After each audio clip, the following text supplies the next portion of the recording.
कुछ पंछी हमारी तुलना में 4 गुना अधिक दूरी तक देख सकते हैं, जैसे चील, बाज और गिद्ध।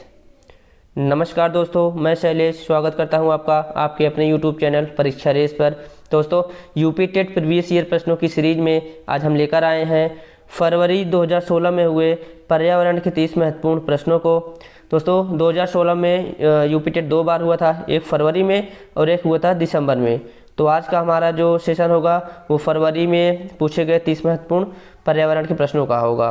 तो आइए शुरू करते हैं आज का सेशन। आज के सेशन का हमारा पहला प्रश्न, प्रेक्षण विधि की सीमाएं हैं। यह विधि मितव्ययी नहीं है, मतलब है कि यह विधि कम खर्चीली नहीं है। बिल्कुल सही बात, यह विधि अधिक खर्चीली विधि है। इस विधि में प्रेक्षण सूक्ष्मता से न करने पर प्राप्त परिणाम अधिक वैध एवं विश्वसनीय नहीं होते हैं। यह बात बिल्कुल सही है। अगर प्रेक्षण में थोड़ी सी भी लापरवाही होती है तो जैसी अपेक्षित रहती है उस वैसा परिणाम नहीं मिल पाता है। इस विधि से व्यक्ति के आंतरिक व्यवहारों का अध्ययन संभव नहीं है। बिल्कुल, देखिए, व्यक्ति के अंदर कई प्रकार के गुण होते हैं जो वो अपने अच्छे गुणों को ही समाज में प्रस्तुत करता है, लोगों के बीच में अपने अच्छे गुणों को ही दर्शाता है, लेकिन वह जब अलग होता है तो अपना अलग व्यक्तित्व प्रकट करने लगता है। जैसे आप अगर क्लास में पढ़ रहे हैं तो आप एक मानक भाषा का, स्टैंडर्ड लेवल का भाषा का प्रयोग करते हैं, लेकिन जैसे ही आप अपने दोस्तों में आते हैं तो बिल्कुल भी आप अपना रंग बदल देते हैं और एक अलग तरीके का बातचीत या फिर ढंग सब कुछ बदल जाता है। तो इस विधि से जो है प्रेक्षण करके बिल्कुल भी उसके आंतरिक व्यवहारों का अध्ययन नहीं किया जा सकता। तो ये इसके उपरोक्त सभी सही उत्तर होगा। अगला प्रश्न, इकोसिस्टम की सही परिभाषा क्या है। दोस्तों, इकोसिस्टम क्या होता है कि जो भी हमारे जैसे जीव समुदाय हैं और जो उसका वातावरण है, इससे मिलकर बनता है हमारा इकोसिस्टम। जैसे एक उदाहरण लेते हैं, जैसे हमारा घास का परितंत्र हो गया, ये घास है या फिर खेत का मैदान है, ठीक। तो इस पर होगा, जैसे इस पर कीड़े मकोड़े होंगे जो घास को खाएंगे, या फिर शाकाहारी होंगे जो घास को खाएंगे। उसके ऊपर होंगे सर्वाहारी जो घास को भी खाएंगे और इन जानवरों को भी, इन जंतुओं को भी या फिर कीड़े मकोड़ों को भी खाएंगे। इसके एकदम से ऊपर होता है मांसाहारी जो केवल मांसाहारी, यानी कि ये जो सर्वाहारी है इसको खाएगा। तो ऐसे करके एक जो परितंत्र बनता है, ठीक। तो जो इसकी सही परिभाषा होगी, जीव समुदाय और उसके वातावरण का संतुलित जो तंत्र होता है वही होता है परितंत्र, यानी इकोसिस्टम। अगला प्रश्न, मानव विकास के क्रम में 2 पैरों पर चलने का सबसे बड़ा लाभ है। देखिए, जब मानव 2 पैरों पर चलता है तो उसके दोनों हाथ बिल्कुल फ्री होते हैं, वो अपना जैसा अपने मस्तिष्क में सोचता है वो वैसा कार्य कर सकता है।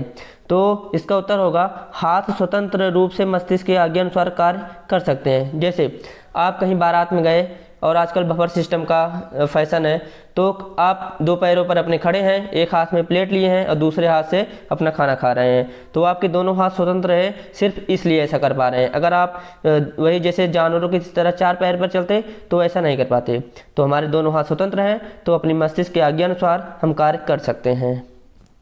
अगला प्रश्न, भूकंप की तीव्रता मापने के यंत्र को क्या कहते हैं।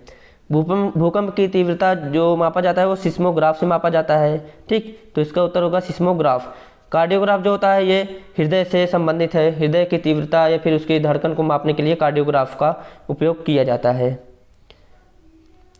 अगला प्रश्न, सूर्य से निकटतम ग्रह कौन है। जैसे हमारा सूर्य है, ठीक, इसके सबसे निकट होगा बुध, उसके बाद होगा शुक्र, उसके बाद होगी पृथ्वी, वरुण। पहले होता था यम, लेकिन अब वो नहीं है। बुध, शुक्र, पृथ्वी, मंगल, बृहस्पति, शनि, अरुण, वरुण, इतने होते हैं। तो सबसे नजदीक होता है बुध। बुध, शुक्र, पृथ्वी, मंगल, बृहस्पति, शनि, अरुण, वरुण। हमारा अगला प्रश्न है, गिर राष्ट्रीय पार्क किस राज्य में स्थित है। गिर राष्ट्रीय उद्यान इतनी बार पूछ चुका है, लगभग हर बार टेट में कहीं न कहीं से ये प्रश्न घूम फिर के आ ही जाता है। तो गिर राष्ट्रीय पार्क गुजरात में है, यह एशियाई बब्बर शेरों के लिए प्रसिद्ध है। अगला प्रश्न, निरीक्षण विधि की विशेषता नहीं है, यह एक मनोवैज्ञानिक विधि है। सही बात है। यह प्रत्यक्ष अनुभव पर आधारित है, ये भी सही बात है। यह विधि विभिन्न सर्वेक्षणों पर अपनाई जाती है, यह भी सही बात है। यह एक बाल केंद्रित विधि है, यहाँ तक तो सही है, लेकिन जिसमें शिक्षक एक प्रशासक होता है, यही बात गलत है। शिक्षक एक निर्देशक या फिर मार्गदर्शक के रूप में होता है। इसका उत्तर होगा तीसरा। अगला प्रश्न, पर्यावरण शिक्षा में समस्या समाधान विधि का गुण है। समस्या समाधान हमेशा एक केंद्रित होता है, जैसे केंद्र में कोई भी समस्या होगी उसके समाधान के लिए विभिन्न तरीके अपनाए जाते हैं, तो यह एक लक्ष्य केंद्रित विधि है, सही बात। चयनात्मकता इसमें होती है, बिल्कुल सही बात। समस्या के समाधान के लिए जो सबसे उपयुक्त होगा उसी का चयन होगा। सृजनात्मक विधि है, बिल्कुल सही बात, अपना जो क्रिएटिव माइंड लगाकर लोग समस्या का समाधान करेंगे। तो उपरोक्त सभी, इसके सभी उत्तर सही हैं। अगला प्रश्न, किसी परितंत्र में तत्वों का चक्रण कहलाता है। किसी परितंत्र में, जैसे आइए इसको उदाहरण से समझते हैं, तत्वों का चक्रण किस प्रकार चलता है आइए समझते हैं। जैसे ये हमारे हो गए पेड़ पौधे, यानी कि जो उत्पादक होते हैं, जो सूर्य के प्रकाश से अपना भोजन बनाते हैं, और उत्पादक ये हरे पेड़ पौधे हो गए, ठीक। फिर इनको खाने वाला होता है शाकाहारी। शाकाहारी के ऊपर होता है जो सर्वाहारी, जो शाकाहारी को भी खाता है और इसको भी खाता है, ठीक, हरे पौधों को भी खाता है, सर्वाहारी होता है। इसके ऊपर होता है मांसाहारी। मांसाहारी होता है जो शाकाहारी को खाता है। उसके बाद जब इसका मृत्यु होता है, या फिर जितने भी जीवों का मृत्यु होता है, जो अपघटक होते हैं, जो बैक्टीरिया होते हैं, जो जीवाणु होते हैं, वो डिकम्पोजर होते हैं, इनको खाकर नष्ट कर देते हैं और फिर इसको मिट्टी में मिला देते हैं, ठीक। तो ये जो मिट्टी से शुरू हुआ था पुनः आके मिट्टी में ही मिल जाता है, तो यह होता है एक पूरा चक्र बन जाता है। तो जैसे चक्र का प्रारंभ जमीन से ही शुरू होता है, मिट्टी से ही शुरू होता है, पुनः मिट्टी में ही आकर मिल जाता है, तो एक चक्र पूरा बन जाता है, तो उसे कहते हैं जीव भू रासायनिक चक्र। इसका उत्तर होगा। अगला प्रश्न, चिपको आंदोलन के प्रणेता हैं। दोस्तों चिपको आंदोलन जो है ये उत्तराखंड के चमोली जिले से प्रारंभ होता। वहाँ पे वृक्षों की कटाई को लेकर विरोध करते हुए सुंदरलाल बहुगुणा के नेतृत्व में यह आंदोलन चला था। उसमें क्या था, पेड़ों की कटाई को रोकने के लिए लोग वृक्षों से चिपक जाते थे और वृक्षों को काटने नहीं देते थे। अगला प्रश्न, इंसुलिन की रासायनिक प्रकृति है। इंसुलिन एक प्रकार का प्रोटीन होता है, ठीक। यह जो पैनक्रियाज होता है, पैनक्रियाज की बीटा सेल से स्रावित होता है। यह रक्त में शर्करा यानी जो ग्लूकोज होता है उसको बैलेंस करता है। और यही जो जब इंसुलिन का स्रावण नहीं होता है तो आदमी को शुगर हो जाता है, बोलते हैं ना कि शुगर के मरीज हैं, तो उनको शुगर हो जाता है। अगला प्रश्न, पौधे में अर्धसूत्री विभाजन होता है। पौधे का जो मेल ऑर्गन होता है, ठीक, परागकोश में जो अर्धसूत्री विभाजन होता है, फिर उसमें बनते हैं परागकण, ठीक। तो परागकोश इसका उत्तर होगा। परागकोश में बनते हैं परागकण, उसके बाद इसमें प्रस्फुटन होगा, परागकण निकल कर जाते हैं फीमेल जननांग के पास, ओवेरी पर जाके अपना निषेचन करते हैं। अगला प्रश्न, जैविक समुदाय में प्राथमिक उपभोक्ता है। जैसे इसको समझते हैं, जैसे मान लीजिए ये हमारा हो गया पूरा परतंत्र, इसमें हो गया ये उत्पादक के बाद होता है ये शाकाहारी उपभोक्ता, यानी कि जो कीड़े मकोड़े या फिर जो शाकाहारी होते हैं, जो पेड़ पौधों को खाते हैं, हरे घास को खाते हैं। उसके बाद होते हैं सर्वाहारी, ठीक। सर्वाहारी के बाद होता है जो मांसाहारी, ये उच्चतम होता है। इसमें पूछा प्राथमिक उपभोक्ता है, तो उपभोक्ता होता है शाकाहारी।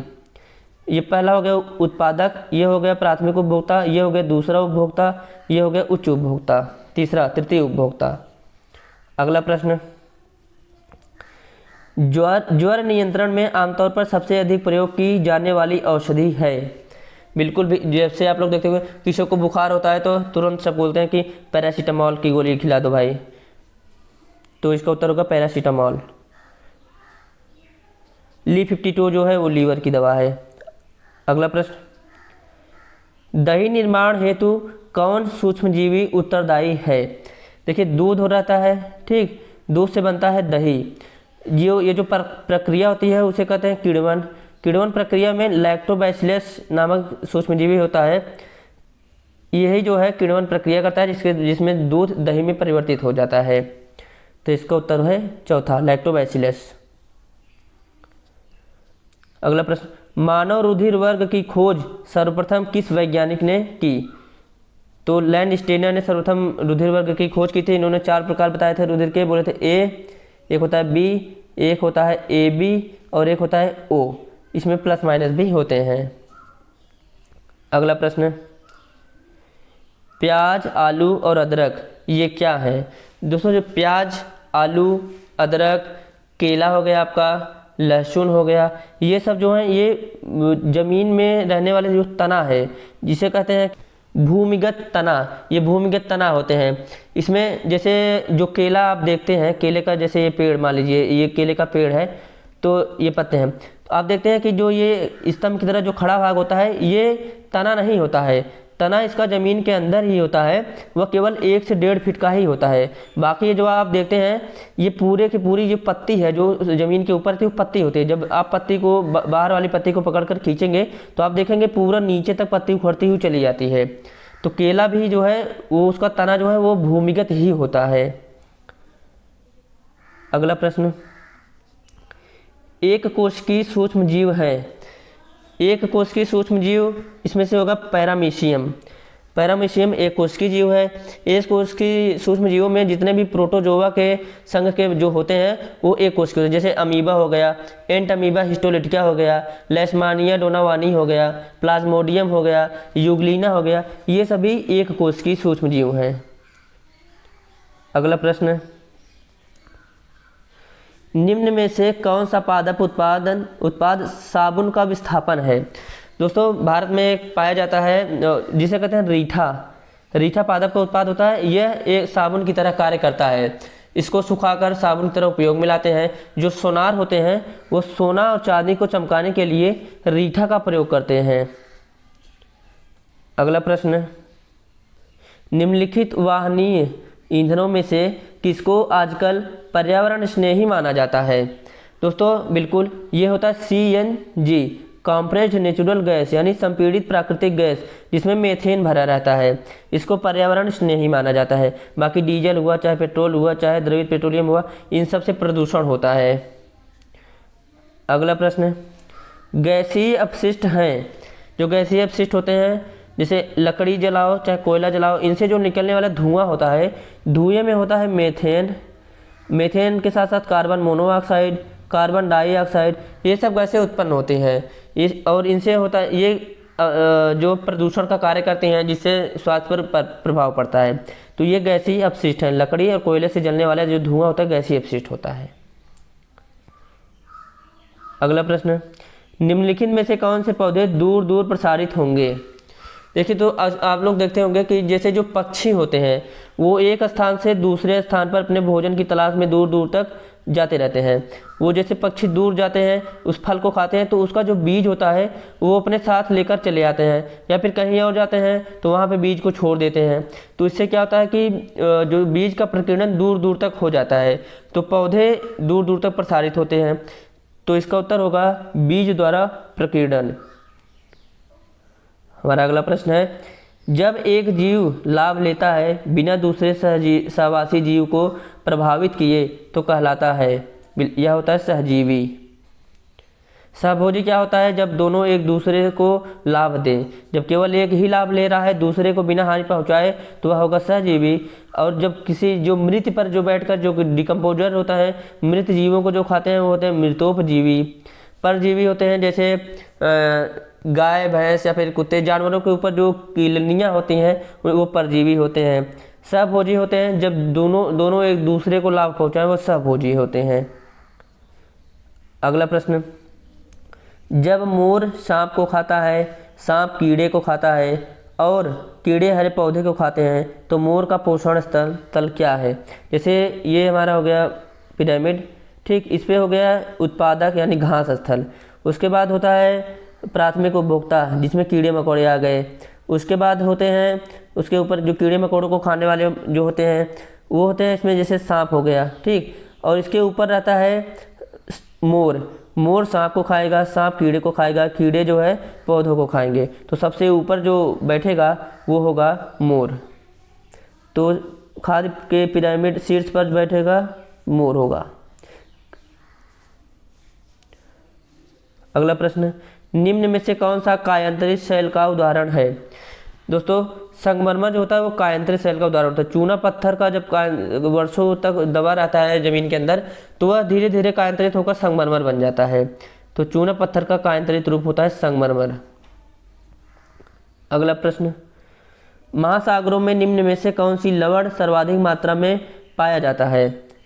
तो बिल्कुल सोडियम क्लोराइड यानी जो खाने का नमक होता है NaCl। NaCl पाया जाता है लगभग 77.5%, मतलब 77.5% NaCl पाया जाता है। और मैग्नीशियम क्लोराइड लगभग 10% से ज़्यादा पाया जाता है। अगला प्रश्न, राज्यसभा में होने वाली सभाओं की अध्यक्षता कौन करता है? तो राज्यसभा की अध्यक्षता जो है उपराष्ट्रपति करते हैं। अगला प्रश्न, निम्न में से किस मिट्टी का विस्तार भारत में सर्वाधिक है? दोस्तों जैसे भारत है तो भारत में जो सतलज नदी है, सतलज नदी के पूर्व में सिंधु के पूरे जो दक्षिण पश्चिम तक पूरा लगभग 44 या 43 से 44% तक जो भूमि है उस पर जलोढ़ मिट्टी पाई जाती है। तो सर्वाधिक मात्रा में जो भारत में मिट्टी पाई जाती है वो जलोढ़ मिट्टी। अगला प्रश्न, जो शाकाहारी जंतु भोजन के लिए हरे पेड़ पौधे पर निर्भर रहते हैं उन्हें क्या कहते हैं? यानी कि जो शाकाहारी होते हैं वे पेड़ पौधों पर निर्भर रहते हैं उन्हें क्या कहते हैं? ये जो पेड़ पौधे होते हैं ये उत्पादक हो गए। उसके बाद जो होते हैं प्राथमिक उपभोक्ता। जो शाकाहारी होते हैं वो प्रथम चरण के उपभोक्ता होते हैं। अगला प्रश्न, और आज का ये पर्यावरण 2016 यूपीटेट का आज का ये हमारा आखिरी प्रश्न होगा। तो प्रश्न, प्लेग है, प्लेग क्या है? दोस्तों जैसे प्लेग का नाम अक्सर आप सुनते होंगे, प्लेग बीमारी है। ये जो चूहा होता है, चूहे के ऊपर बैठे रहते हैं पिस्सू, ठीक, और इन पिस्सुओं के ऊपर बैठा रहता है जीवाणु। उस जीवाणु का नाम है बैसिलस पेस्टिस। जीवाणु के ऊपर बैठा रहता है बैसिलस पेस्टिस। इस बैसिलस पेस्टिस की वजह से प्लेग नामक बीमारी होती है। तो बैसिलस पेस्टिस एक जीवाणु होता है, तो यह प्लेग जो है एक जीवाणु जनित बीमारी होती है। तो दोस्तों आज का सेशन कैसा लगा आपको? अगर वीडियो अच्छा लगा हो तो लाइक कीजिए, चैनल को सब्सक्राइब कीजिए, दोस्तों अधिक से अधिक शेयर कीजिए। तो मिलते हैं तब तक अगले वीडियो में, तब तक के लिए धन्यवाद, नमस्कार।